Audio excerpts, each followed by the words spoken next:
Hello. Hello. What's your name? Christelle. Christelle? What happened? What brought you in here? So I was playing in a tournament, a soccer tournament, and I was just running towards the goalie because I'm a forward, and this girl just like slide tackled me, and I kind of tripped forward into the goalie and we hit shoulders. Okay.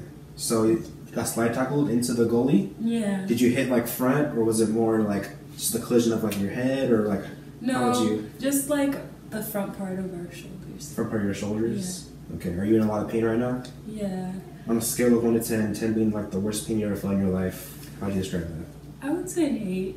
An 8? Yeah. Okay. What type of pain? Is it like sharp? Is it dull? Is it... It's like a sharp pain. A sharp pain? Yeah. Okay. So before I go anymore, I'm trying to get some information real quick. How old are you? I'm 21. 21. And what position do you play soccer? Forward. A forward? Okay. Okay. Cool. You have any numbness or tingling in your arm at all? Yeah, I have some like numbness in my arm. You do? Mm-hmm. Okay.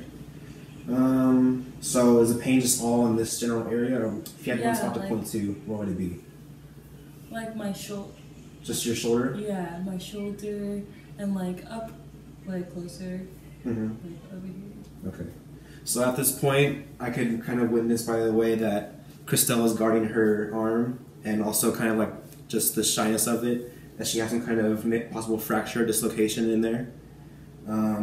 With the pain being at an 8, you can assume about having a fracture, as well as the head being to one side, trying to take tension off of that.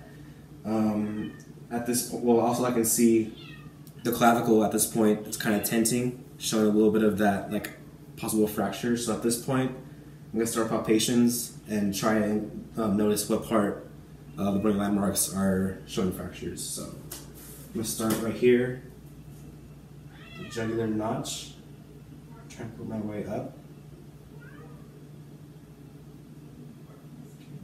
So yeah, at this point I can kind of feel a little bit of like some false movement, but for the sake of this video, I'm going to keep palpating more of the bony structures, going to the acromion, the corticoid process, moving my way to the scapula, the medial border. Okay. Yeah, so at this point of the evaluation, with a clavicle fracture, at this point I would splint in the position that's found with a wrap or a bandage or any kind of splint I could find. Splint and refer this patient to the physician to get checked, to get x-rays daily. Before I do that, I want to check for any, if I can, capillary refill, since there was numbness or tingling, and also check for the radial pulse. Check for that, make sure that's good.